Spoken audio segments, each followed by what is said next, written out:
Hay una parte de irse a vivir a otro país de la que casi nadie habla. Puedes conseguir todo lo que fuiste a buscar y aún así perderte a ti mismo en el proceso. Yo tardé 6 años en entenderlo, mientras construía una vida completa en un lugar que al principio no entendía. Pero ese país también consiguió sacar la peor versión de mí. Y lo más extraño es que, aún con todo eso, agradezco muchísimo haber ido.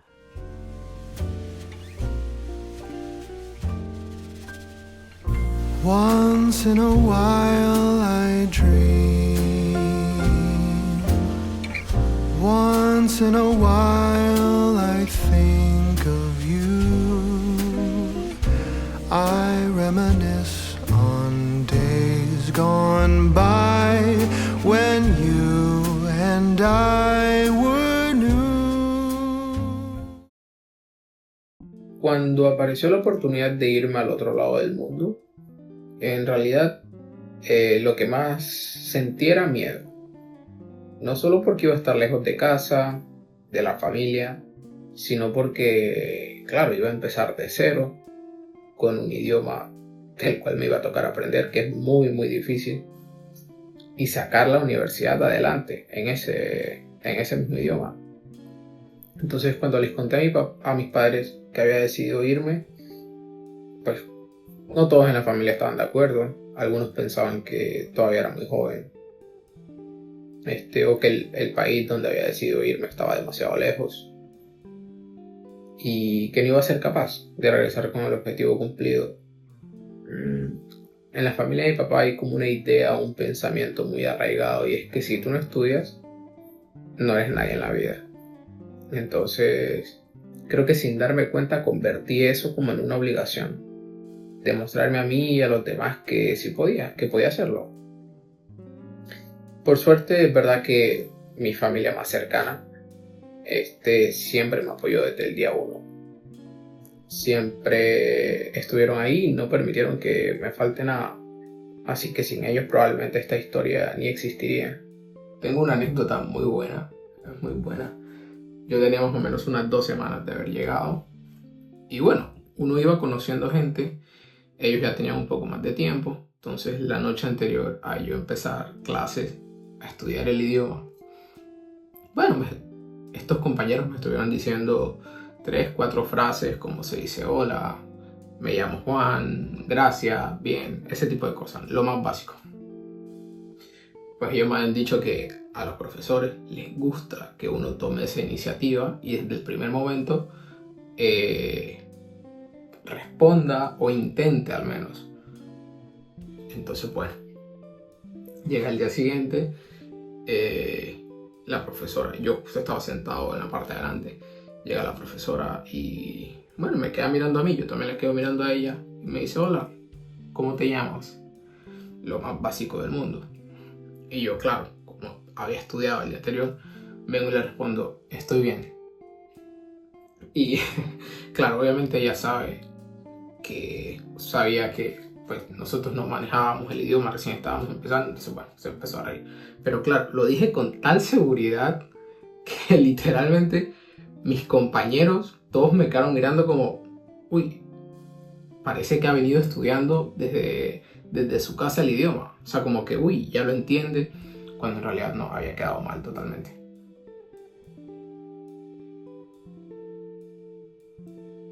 Y creo que lo peor de ser nuevo y no entender el idioma es que a veces, digamos, cuando estás en la calle, surgen situaciones, sobre todo con algunos abuelitos. Creo que no estaban acostumbrados al hecho de escuchar gente hablando otro idioma por la calle o en el bus. Y es que recuerdo varias veces en las que a veces íbamos en el bus o simplemente íbamos caminando o estábamos en el centro comercial y uno iba con su amigo o te llamaban tus padres y empezabas a hablar español y automáticamente ellos te empezaban a mirar. No la típica mirada, sino esa mirada, se puede decir enfadada, esa mirada juzgando, ¿no? Y sí, a veces te decían frases, pero claro, no entendía. por el tono y por la cara, pues uno sabe que ellos estaban enfadados, pero en realidad no entendía lo que me estaba diciendo. Con el tiempo sí te terminas acostumbrando a eso, ya empiezas a comprender un poco más, aprendí a comunicarme, a defenderme y sí, es verdad, en algún momento hasta se me escapó algún insulto, pero siempre con fines educativos, que quede claro. Bueno, terminé mi año de idioma y me mudé a una ciudad un poco más grande, una ciudad más importante. Esta ciudad se llama Kazán. Es la capital de Tataristán, que es muy importante allá. Y sí, ahí pasé la mayor parte de esta aventura. No fue fácil llegar, esa es la realidad, porque yo nunca había vivido en una ciudad tan grande. Entonces todo a mi alrededor parecía enorme y yo me sentía pequeño. Nunca había estado en una ciudad que para llegar de un lugar a otro te tome 1 o 2 horas. Y aún yendo en taxi. Entonces se me complicó mucho por esa parte. No conocía a nadie y estaba a punto de entrar en una universidad de mucho prestigio y mucho nivel allá. Me acuerdo las primeras semanas que iba, que eran como de tutoría. Y sí, veía a los profesores y yo decía, no, es que esta gente es demasiado inteligente. O sea, la manera que se expresan, cómo hablan. No estoy a la altura de esto. No estoy a la altura. Y ni siquiera había terminado mi primera semana. Y sí, empecé como a pensar que tal vez ese estilo de vida no era para mí, ¿no? Y me acuerdo un día, ya tenía como más o menos unos 6, 7 meses desde que había llegado a casa. Y nada, pasó un problema con un compañero de la residencia estudiantil. Una de las guardias subió y sin preguntar nada, simplemente nada, dio por hecho que yo era el culpable, porque yo estaba ahí. Empezó a gritarme en pleno pasillo delante de todos. Y bueno, entre los gritos y los nervios al final uno no sabe qué decir, no te salen las palabras. Y sí, ese día sentí muchísima impotencia. Después de todo eso me quedé solo en la escalera. Estaba desolado, me sentía muy triste. Y tomé la decisión de llamar a mi mamá y decirle que, bueno, que me regresaba, que no me había adaptado muy bien y que ya no quería estar ahí. Y después de decírselo sentí un alivio. Sentí un alivio porque ella en ningún momento me juzgó, ni intentó como hacerme cambiar de opinión. Simplemente lo aceptó y me tendió la mano. Entonces, me acuerdo que esa misma noche me puse a buscar boletos. De una me puse a buscar boletos. Y bueno, entre que me llegaba el dinero, lo cambiaba y todo eso, pasó la pandemia y bueno, lo paralizó todo y cerraron los aeropuertos y ya no pude regresar.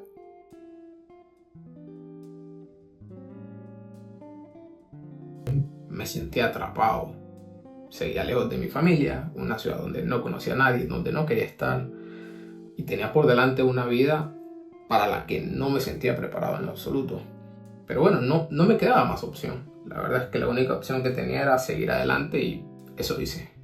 Continué con mis estudios y muy pronto entendí que sería una experiencia completamente distinta a lo que había vivido en Latinoamérica. Por poner un ejemplo, y es que era impensable dirigirse a los profesores por profe, ingeniero, doctor.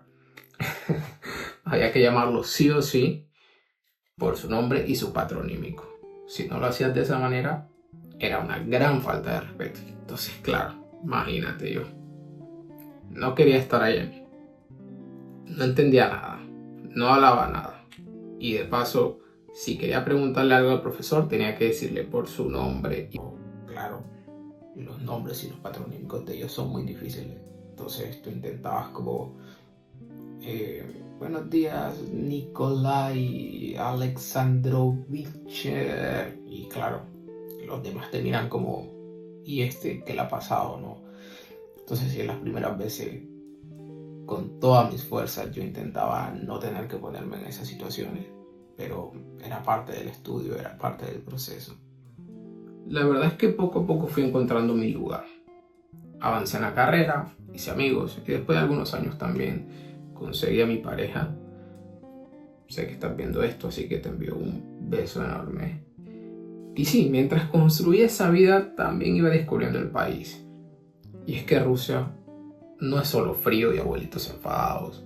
Es un lugar tranquilo, es muy seguro, está lleno de sitios maravillosos. Me encantan las películas, soy muy fan. Y una de mis sagas favoritas es Misión Imposible.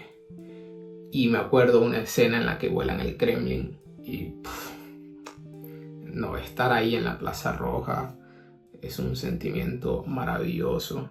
Conocer Moscú, que a día de hoy es de mis ciudades favoritas, me encantaría vivir ahí durante un tiempo. Simplemente verla de nieve, con luces encendidas de Navidad, es una fantasía.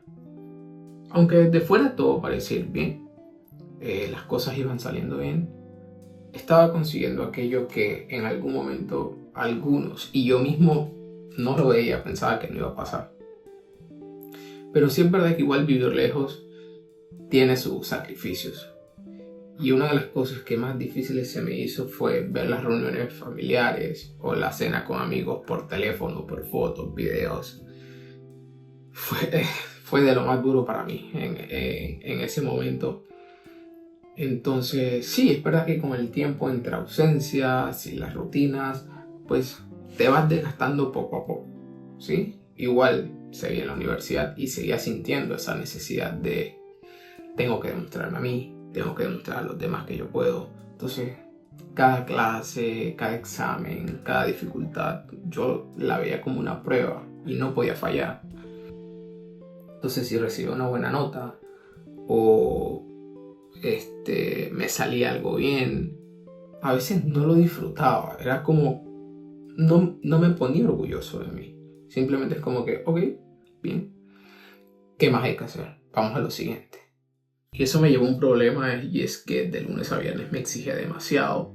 Entonces los sábados a veces salía de fiesta, bebía, con tal de no pensar, ¿sí? Con tal de prácticamente escapar de mí. Entonces, muchas veces sentía que estaba viviendo la vida como sobreviviendo una semana a otra. Yo tuve una oportunidad que muchas personas desean y nunca llegan a tener: vivir en otro país, viajar por el mundo, conocer culturas nuevas, aprender varios idiomas y descubrir partes de mí que quizá nunca habría conocido de otra manera. Y luego de varios años llegó por fin el día de mi exposición final. Esa mañana la tengo grabada todavía, me desperté completamente tranquilo. Creo que ha sido el único día que me he despertado completamente tranquilo. No tenía nervios ni miedo, me había preparado tanto que sabía que iba a hacer bien. Y al final sí, me gradué. Cuando salí de ahí, lo primero que hice fue llamar a mis padres. Les agradecí todo el esfuerzo, todo el apoyo, porque ellos también tuvieron que sacrificar muchas cosas para que yo estuviera allá. Entonces fue simple agradecimiento. Y lo bueno de esto es que después de ahí, aunque se me pasaron ideas por la cabeza todos esos días malos, no pensé en ningún momento en esa gente que no me apoyó. Y es que durante años pensé que Rusia había sacado la peor versión de mí, pero aquel día entendí que no había sido Rusia. Había sido vivir como si cada error pudiera darle la razón a los que dudaban de mí. Y lo curioso es que cuando llegó ese momento, cuando por fin llega al final, no pensé en ninguno de ellos. Simplemente pensé en los míos, en los que habían estado ahí apoyándome siempre. En estos momentos estoy por irme al otro lado del mundo, otra vez, dejar a mi familia, mi hogar, mis amigos, pero esta vez es diferente, totalmente diferente. ¿Tengo miedo? Sí, pero es distinto. O sea, antes pensaba, ¿qué voy a hacer si no me van bien las cosas? Voy a regresar sin nada. Y ahora no. Sé que voy a poder. Ahora estoy enfocado en qué voy a aprender, qué experiencias voy a vivir, qué voy a conseguir. Me voy sabiendo esta vez que el miedo no decide por mí. y que voy a disfrutar realmente el viaje. Y cuéntame, si tuvieras que elegir un solo país para irte a vivir una experiencia o vivir para siempre, ¿cuál escogerías? Déjalo en los comentarios.